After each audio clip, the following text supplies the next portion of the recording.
In part two of this series about the Hebrew Israelites, I began to go into the history of how this group was created. When you understand the history and you see the foundation, you can understand where these influences come from and why certain things that you're seeing are the way they are.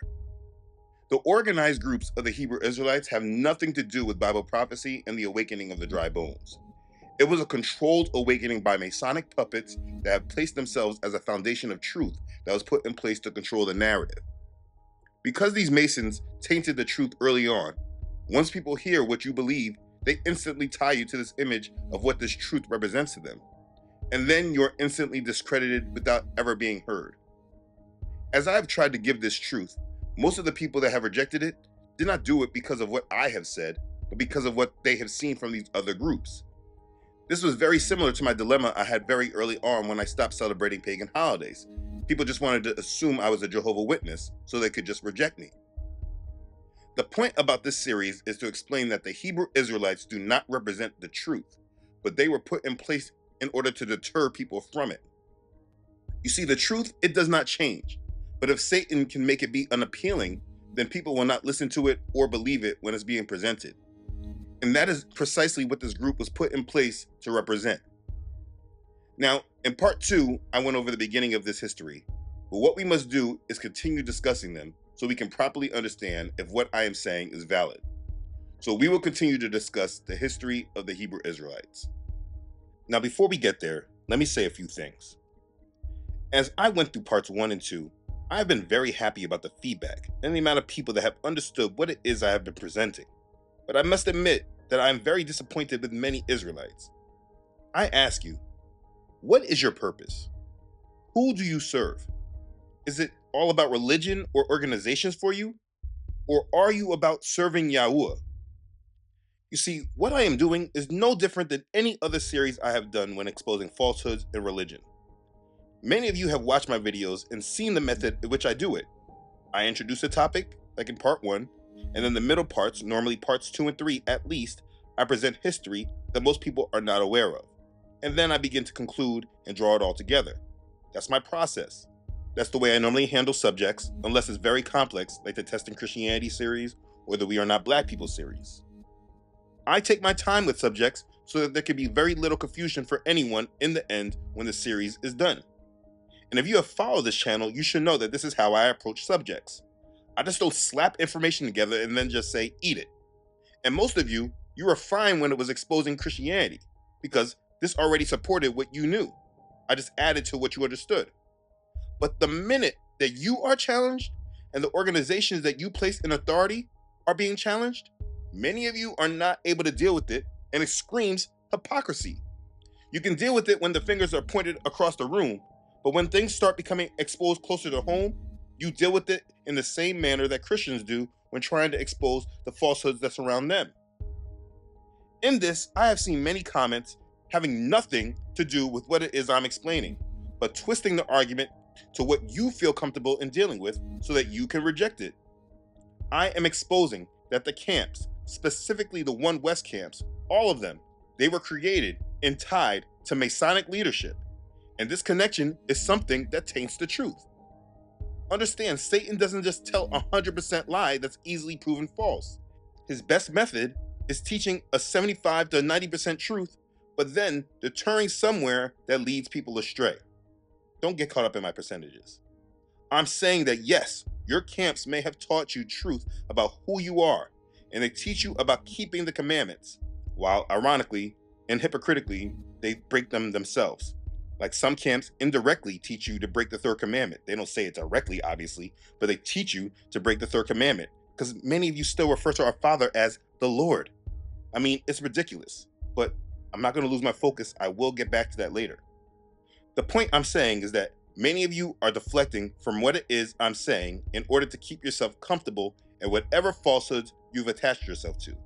And just like the people that have come against me for many years saying that I'm making things about race, I'm denying the Trinity, I have something against the people in Israel, I don't understand Jesus, whatever it is that these people like to say, they do this and make statements to justify their reason for closing their ears while not dealing with anything that I'm actually saying. I did a 5-part series about the Trinity, and instead of people dealing with what I was bringing up in the history, there was a group of men that did a whole panel talking about me. I mean, they made it all about me instead of dealing with the actual research that I gave. People like to make it about me instead of dealing with what I'm actually trying to say. That's what I'm trying to bring out here. You see, as I've gone through this, the ones who had a problem with this subject, not one of them dealt with the research that I have brought out. Not one person. But they made excuses and have tried to say the reason I'm making these videos is because I don't like the camps and I don't like the fact that they don't teach about salvation being granted to the Gentiles. You see, this is what deflection is. It's how you want to frame the argument so it helps you deal with it. Let's be clear. No, I do not support that doctrine about salvation not being granted to the Gentiles. I don't support it because it's not true. And I made videos before talking about it, and I promise that I will go over it before the series is done. But that is the least of my actual problems with the camps. That's what people want to frame my problems as. I have many different problems. I have a problem that most of you in these camps still talk in Masonic terms of skin color, white and black. And it's entirely due to your leadership. You lack understanding. And this is because of the Masonic agenda that's tied to that checkerboard that they stand in. Your leaders still have you tied to referring to us as black and others as white. Jesus is black. We are black. King James is black. You are being taught to stick in the same references as your oppressors refer to you as. I am not black. I'm amber, a beautiful shade of amber. But your leaders haven't taught you enough to let you understand how to talk in terms of nations. You only talk nation when you talk about Esau. And that brings me to another problem. My problem with who they taught you Esau is wholly incorrect. To say the white man is Esau is extremely uneducated and lacks depth of understanding. Now listen, are the people of Esau today one that could be classified as white? Sure they are. But labeling them white is ignorance, just as much as labeling us black is ignorance. This man, Kababi Lame, I don't know how you say his name honestly, he also will be considered black, but he's a Hamite. Claiming that we are the same nation as him because of skin color? That's ignorance. Just like saying all white people are from the same tribe is ignorance. But because your leaders haven't taught you this, most of you still speak like this. You don't even know that this Esau being the white man started with Aba Bibbons. Or maybe you do know. Many of you are just a parrot of a man you know very little about. Do you all understand Masonic symbolism enough to understand how these people could be leading you in a Masonic agenda without actually saying so? Listen, understand this clearly. If you still are on white versus black, you are in a Masonic agenda, period. Do you know how many times Donald Trump brought up white farmers in South Africa? This was intentional. This is provocation. And if you're still tied to this agenda and these references and you don't really understand what it all entails, you're going to be led down the wrong direction like many people were during the times of COVID. Many of you are tied to a Masonic agenda, period. And I am getting there to prove it, but it must be done methodically and thorough. My problem with the camps is that they are being used by the enemy because they are tied to agendas that they are not making their followers aware of. There is a race war brewing, and I promise you that these camps will be a part of it. Many of you don't have enough discernment to see it. And if it's not brought up, when it happens and no one warned you, there will be many people that fall for it. But with that said, that still isn't my biggest problem. My biggest problem is the lack of fruit. Yes, many Israelites are now waking up, knowing who they are, and they're now coming back to keeping the commandments, and that's a great thing. But do you also know who kept the commandments? The Pharisees. It's not just about coming back and keeping the commandments, but it's about having a circumcised heart that understands the Torah and why Yahweh gave the commandments in the first place. My problem is that those in the camps don't understand how to let the fruits of the Spirit work more than the fruits of the flesh. And because of this, there is a severe lack of spiritual power amongst those that are awakened. And it's because of the camps. The spiritual discipline that's required to be led by the Spirit must be a priority. And it is obvious that this is not what's taught amongst the camps, and which is why there is such a lack of fruit amongst the camps. Yes, they've awakened you to who you are, but not how Yahweh desires us to truly be. Most of you want to focus on who's going to be your servant in the kingdom when you haven't even made it in the kingdom yet. You should focus on teaching people how to be servants of Yahuwah and how to do his will, and forget about who's about to serve you. You've been taught to seek the kingdom in a very self-serving way, and that's because of the doctrine from these camps. Yes, they've awakened you to who you are, but not how Yahuwah desires us to truly be. And that's because if Satan allowed us, who are awakened, to truly know how to be led by the Spirit, he would be severely crushed because there would be no access to us. There would be nothing that he could do to us. What many of you are still struggling with power and you don't recognize is because of your influences. The enemy still has access to you. These are my problems, and there's a lot more to it, and I will absolutely get to it for anyone who truly hears me out. I'm not running from my doctrinal issues. I'm being thorough in explaining everything. Because whether you want to hear it or not, these groups are leading you astray. And the reason is because you are following things you do not fully know or understand. Please understand, this history is not something that I should have been providing. These camps could have brought all this out a long time ago if there was nothing to hide.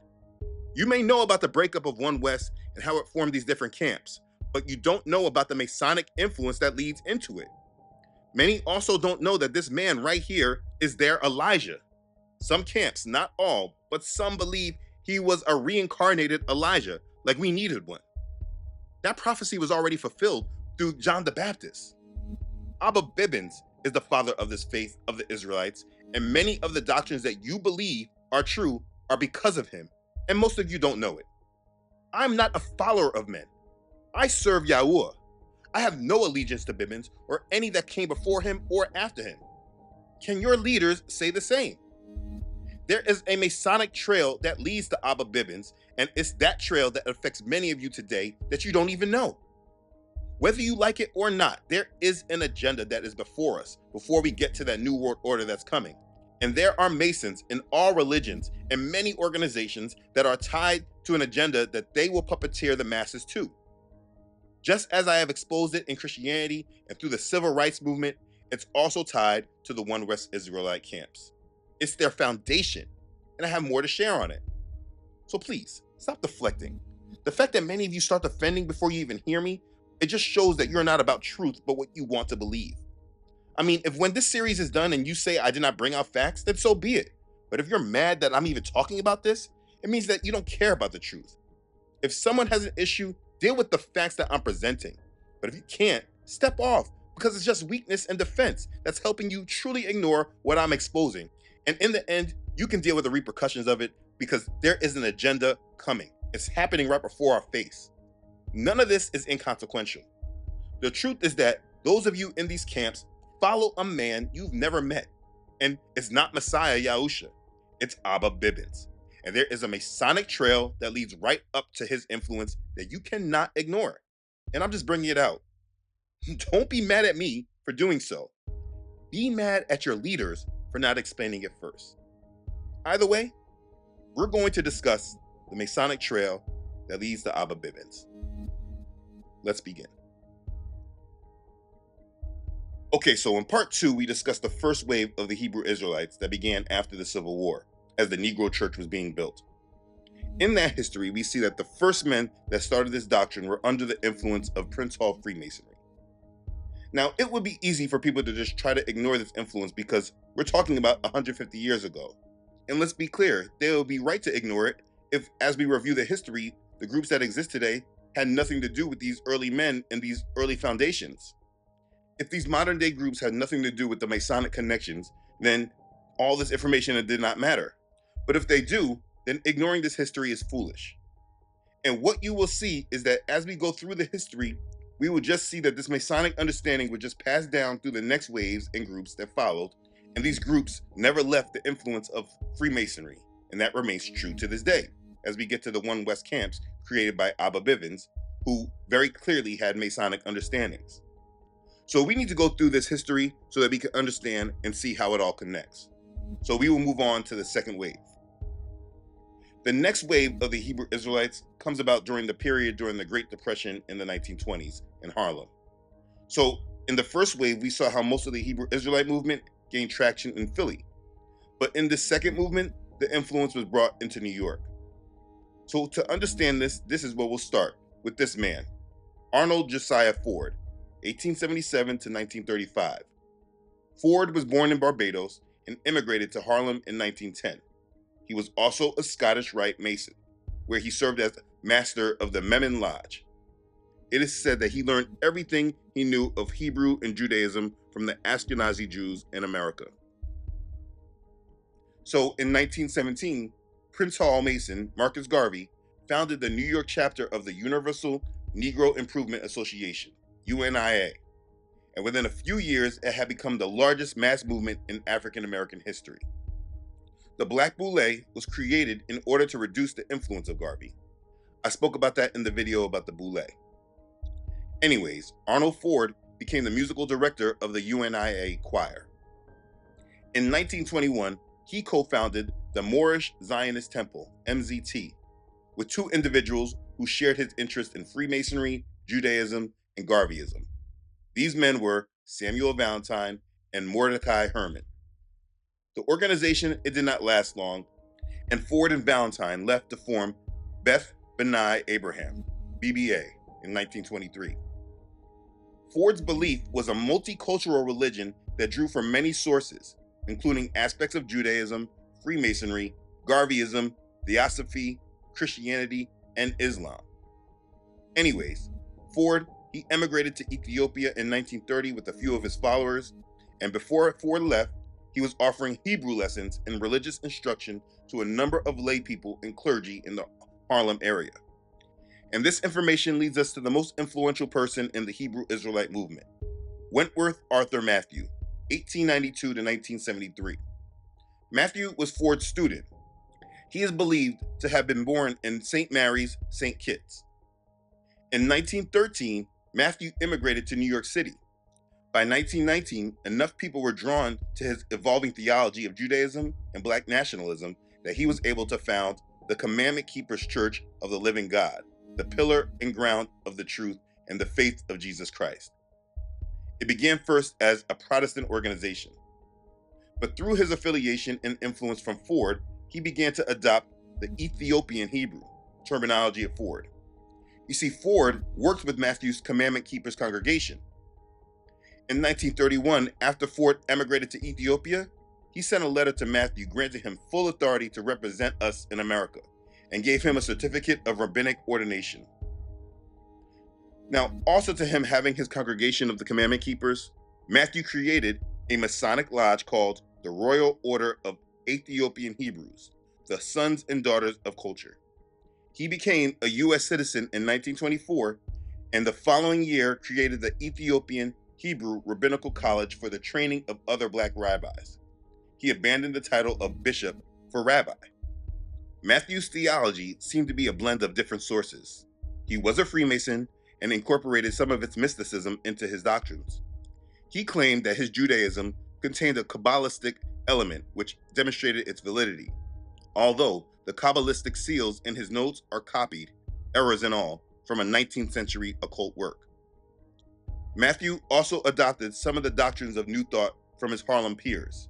Remember, New Thought is just New Age. He even claimed that he could tell an individual which tribe of Israel they descended from by inspection of their physical features. So here's what we need to understand. Of at least 8 Hebrew Israelite congregations in 1920s Harlem, the Commandment Keepers was the only one to survive the Depression. By 1947, it had 3 branches, Harlem, Brooklyn, and Youngstown, Ohio, with a total of possibly 200 members. Although there were also 3 offshoots in Harlem, which counted 80 members between them. In 1949, they were able to purchase their main building, aided by a benefit concert by a Jewish philanthropist. So let's be clear that the Hebrew Israelites Foundation was supported by the Ashkenazis very early on. Without the Ashkenazi support, you would not have the Hebrew Israelites of today. I'll explain more. Matthew tried to really be accepted by the Ashkenazi Jews. He applied for membership on the New York Board of Rabbis in 1952, but his application was ultimately turned down. He did have conditions to his acceptance.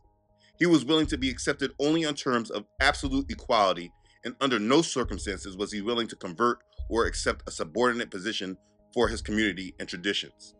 Again, he was turned down. He continued his attempts to court the Jewish community through the 1960s, from which he was still rejected. After this rejection, he stopped trying to seek official acceptance from the Jewish community, but he still actively spoke at Jewish institutions throughout the 1960s. He was trying to bring about acceptance in the Jewish world, and his hope was that education would help his own people to be accepted. Matthew's legacy is long and not able to be forgotten or removed from history. He founded the first Black synagogue in the United States. He taught and ordained dozens of rabbis and created the basis for the spread of rabbinic Hebrew Israelite Judaism around this country. His group, Commandment Keepers, is important to note because of the influence that follows after. He trained and ordained many of the Black rabbis who later founded synagogues in various cities in the United States and Caribbean. It's important to understand that those in leadership, those that he would bring into his organization, he brought into the Masonic Lodge as well. He tied the lodge to his faith. So most of the people that came after him through his influence came under the influence of Masonry as well. This is why he had a Masonic Lodge tied to his synagogue. But we'll keep going. Point is, right now, remember the Commandment Keepers. And that will lead us to the third wave. Now, I won't be going deep into the third wave because the history to it is a lot, and it leads to a different direction of the Hebrew Israelite movement. This was something primarily happening in the Midwest and Chicago. The major influence of this change was actually more about the Nation of Islam than it was the Hebrew Israelites. What I want to emphasize is the cultural change that happened in the third wave, which was the time period of the 1960s. The leaders and congregations that came of age during the Second World War, during the time of the second wave of Hebrew Israelites that I just went over, during the 1960s, they began to shift and they began to change. The 60s was a period of time of much change in America, and the Hebrew Israelites were affected by it as well. This is the time when televisions became the mass influence in all of our lives. During this time period, we saw the end of Jim Crow legislation and the fake achievements of the civil rights movement led by Martin Luther King Jr. They had seen Elijah Muhammad turn the Nation of Islam into a potent force in America's cities, with a new vision of Black pride and autonomy. You have figures like Malcolm X and Muhammad Ali in the spotlight, influencing a great deal of Negroes. You had the Black Panthers with their militant movement. Also, around the world, they were witnessing the independence of many African and Asian states in the world. Many revolutions were happening, which suggested that a new era was dawning. It should be noted that all these movements that were happening were led by Masonic agendas, but of course, the masses, they did not know this.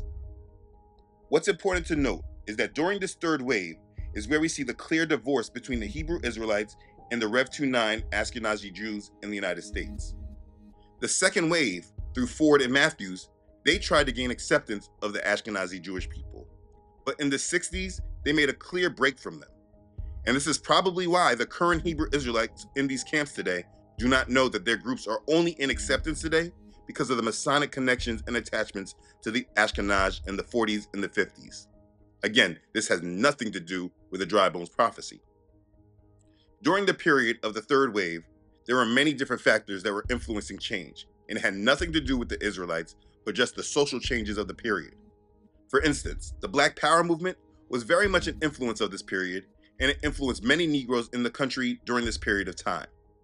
Also, there was a new Afrocentrism culture that was being embraced that led to the creation of Hebrew Israelite identities, which were intentionally distinct from that of the so-called Ashkenazi Jewish establishment.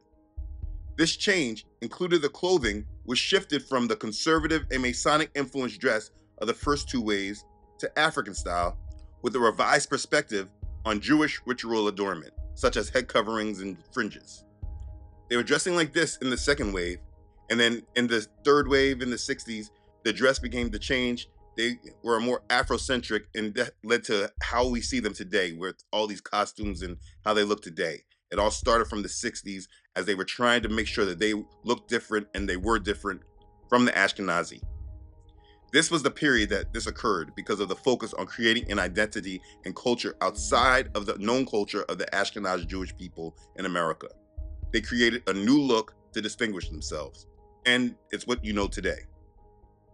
Again, let me reiterate, the most important thing about this third wave is the split between the Negroes and the Ashkenaz Jewish people who have been previously largely allied. Remember, at that point before World War II, both groups were not really embraced largely in American culture, both groups. But at this time, the Jewish people were becoming fully accepted into the white sphere of American society by both whites and blacks because of Christianity. After 1948 and the agenda in the United Nations, the Masonically led Christian church began to push the narrative that what was happening was all due to Bible prophecy. And they tied what was happening in Israel to Bible prophecy, which is still in effect today in most minds in Christianity. So as the Ashkenaz began to be really accepted in the country, the Negroes, they also were being accepted, but in a different way, all because of the civil rights. This is all because of mind control leading the world towards their system of world peace that we're being led to right now at this point in time in history. If you understand the history, you can look at from the past and see how they manipulated history and thought to align us to their Masonic agendas that we're currently a part of right now. If you just look at the history objectively, you can see how they have been puppeteering and guiding all of the masses towards their agendas. And so as these two groups took on different roles in society, the Ashkenaz Jews and the Israelite groups made sure that there was no longer a connection between the two, even though they were once allies. And that is the main focus that must be understood about this third wave. Because in the beginning, they were connected. Matthew of the Commandment Keepers was highly connected to the Ashkenazi Jewish people, highly connected. But in the third wave, as the world began to try to seek unity, these two groups sought division. And what happened was the doctrines drastically changed within the Hebrew Israelite camps. And this is the doctrine that we know of today. And it all started because of this third wave, which is why it's important to understand what happened at that point. Now, let me just make a note that I'm leaving out the history of the other Israelite churches like Israel of God with Henry Bowie because it leads me in a different direction. They all stem from that same foundation, but I'm not going to go deep into that because it's not what people know today as Hebrew Israelites. And so what I'm trying to do is explain what people see on these street corners and where it comes from. So we will jump to the fourth wave, which is about this current time period of the 21st century and what everyone primarily understands Hebrew Israelites to be. But in order to do this, we must go back in time. You see, the third wave was not really about what was going on in New York, but more so about in the Midwest. But in the 1980s and the 90s, we saw a reinvigorated movement in Harlem amongst the Hebrew Israelites. The new leaders took much influence from the militant and Afrocentric evolution of the Israelites in the Midwest, and in Harlem, a new form of Israelites emerged. They became much more confrontational and increasingly confident in the public. This was also due to the Masonic influence of the Nation of Islam. The founding father of this change was a man named Edward Meredith Bibbins, 1896 to 1972, aka Aba Bibbons. Bibbins was born in Philadelphia. Now look, Philadelphia is a place I really have to research more because there's so much influence that stems from this city. It truly is a Masonic city, which is obviously why they call it the city of brotherly love. But anyone who has visited that city can see the Masonic influence spread all around there.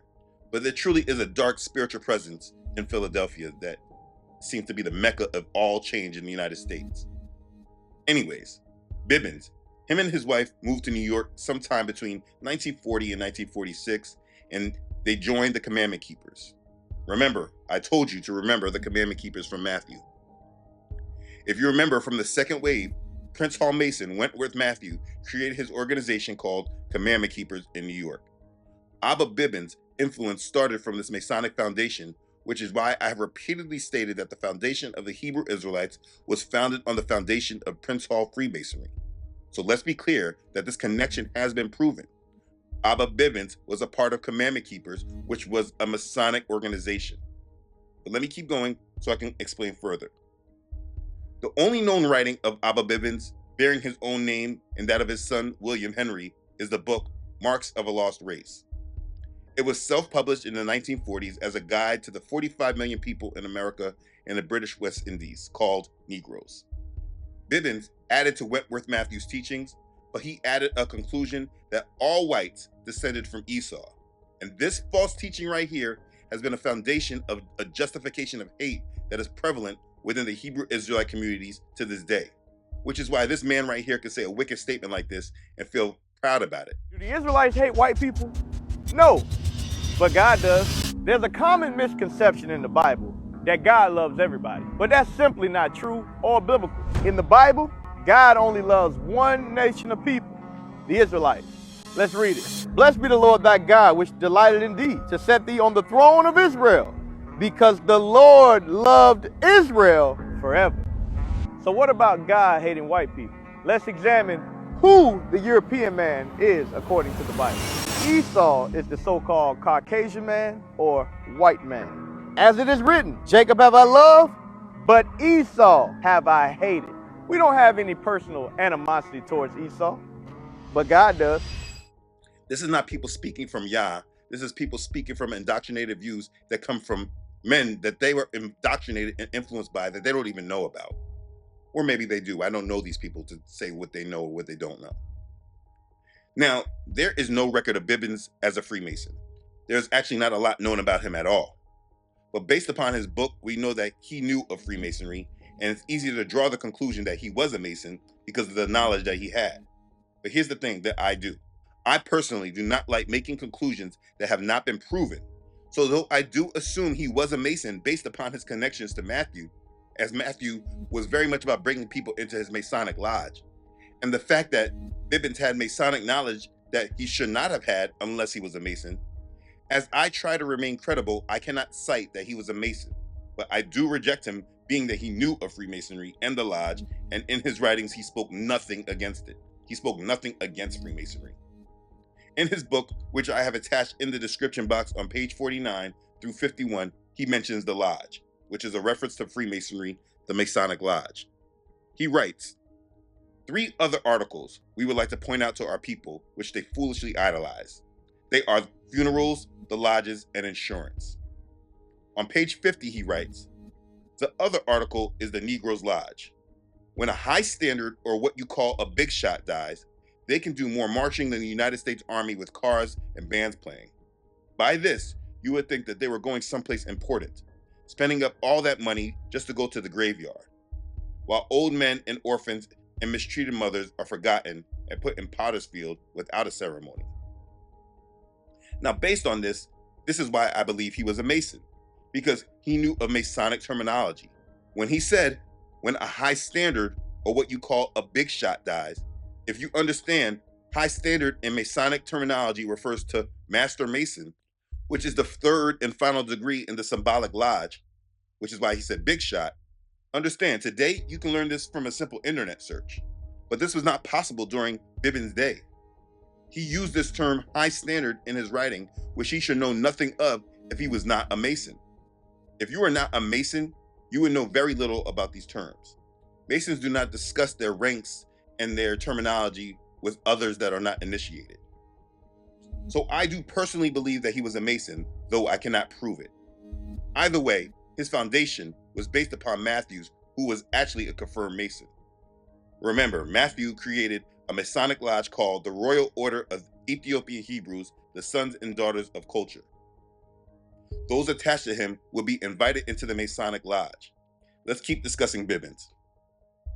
Bibbins attended the Commandment Keepers until 1969. After leaving the Commandment Keepers, Bibbins founded his own organization, the Israeli Tanakh School, ITS, at the start of the 1970s. By this time, he was commonly known as Aba Bibbons, although he had previously used the name Eber Ben Yomin. The address of ITS was 1 West 125th Street, Harlem, and this is where the group 1 West comes from. The followers of Aba Bibbons and their groups all come from 1 West. Now, Aba Bibbons was killed in 1973, allegedly by some black Muslims he had entered into a debate with. And so after his death, 2 members of his school were chosen to continue his teachings. And this is where the beginning of the 1 West camps that we all know of today started from. And so it's at this point that I will stop this teaching of history so I can explain this current group of Israelites in more depth in the next part of this series. What needs to be understood is that the Hebrew Israelites were put forth from the foundation of Freemasonry. I cannot attest to any of the leadership today being Freemasons, but we know based upon the history that the foundation that they all have stemmed from was founded by Freemasons. The One West camp stems from the influence from the commandment keepers, which comes from Matthew's of Freemason. It's important to understand that though there are some truths tied to these groups, the groups themselves have been tainted, and they are more of a warning sign that just keeps the masses away from the truth. I am not here to bash them, so I try to be as objective as I could by just providing the history. I am not a Hebrew Israelite, though I do share many of their doctrines that they hold. But that is also the same as the fact that I am not a Christian, but I do hold many of the doctrines that they hold as well. These groups and organizations and religions all come under a banner of truth, which is why people are able to receive them and accept them. It's just that at some point, the doctrines shift and people make conclusions that they should not, and this becomes the main premise that people talk about. So like with the Hebrew Israelites, they speak what Bibbins has taught about the white man being Esau, and all these Israelite camps today are spreading this doctrine based off this one man's interpretation.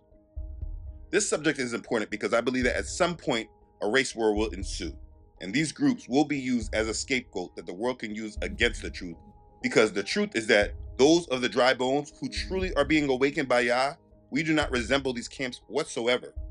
All we desire is to spread the love of our Father Yahweh while having no tolerance for the ways and mindsets of this world.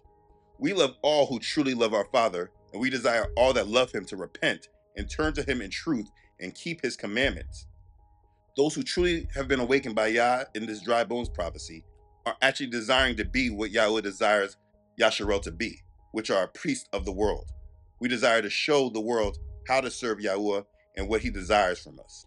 It is important to not be steered away from the truth because Satan has created warning labels that tell you not to proceed. This subject is one of the most important subjects in the world because of what our Father has prophesied he would do in the last days. He says, "Moreover, the word of Yahweh came to me saying, Son of man, when the house of Israel dwelt in their own land, they defiled it by their own ways and deeds. To me, their way was like the uncleanness of a woman in her customary impurity. Therefore, I poured out my fury on them for the blood they had shed on the land, and for the idols which they had defiled it. So I scattered them among the nations, and they were dispersed throughout the countries. I judged them according to their ways and their deeds. When they came to the nations, wherever they went, they profaned my holy name. When they said of them, These are the people of Yahuwah, and yet they have gone out of his land. But I had concern for my holy name, which the house of Israel had profaned among the nations wherever they went. Therefore, say to the house of Israel, Thus says Yahweh Elohim, I do not do this for your sake, O house of Israel, but for my holy name's sake, which you have profaned among the nations wherever you went. And I will sanctify my great name, which have been profaned among the nations, which you have profaned in their midst. And the nations shall know that I am Yahweh, says Yahweh Elohim, when I am hallowed in you before their eyes. For I will take you from among the nations, gather you out of all the countries, and bring you into your own land. Then I will sprinkle clean water on you, and you shall be clean.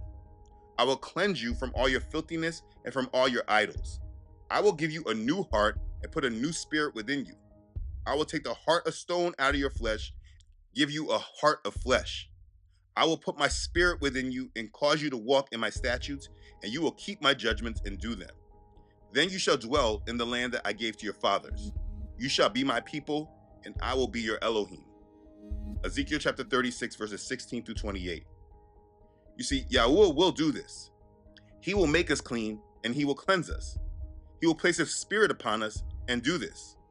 This will not be done through any group or organization. What Yahweh will do will be by his power, so that the world will know it is him. It has nothing to do with these groups, these camps. Do not let these groups that have become the face of certain truths deter you from actually living in the truth. They do not have ownership over this truth, but if they can be seen to be looked at as the source of it, Satan can use it as a justification for many others to not embrace it. Bible prophecy is real and it's true, and it will be fulfilled. If you allow the enemy to deter you from it, you only hurt yourself. Live in the truth and let it set you free. The true biblical Israelites are the ones cursed and scattered around the world that are labeled as Negroes or Black or Afro.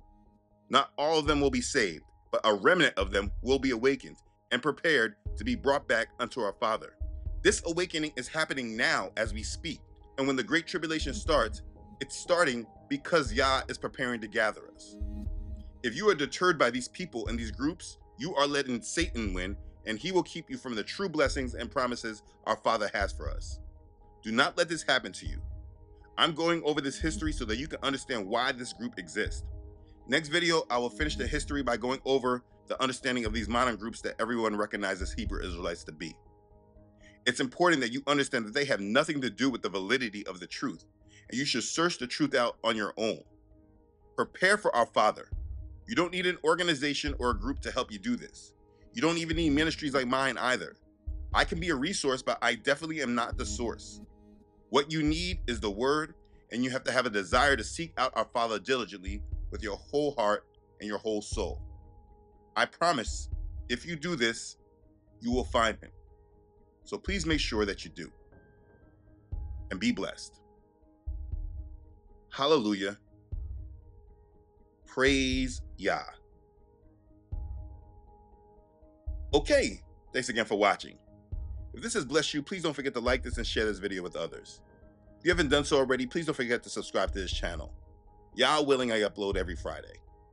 Also, please don't forget to like and follow this ministry on Facebook and Instagram, as well as on my website, truthunedited.com. As always, I would like to thank all of you who bless this ministry. Thank you for your love and your contributions. They are a true blessing, and you have no idea how much of a blessing you are to this ministry. Thank you for following the call Yah has placed on your heart. Be blessed. Okay, thanks again for watching, everyone. I love you all.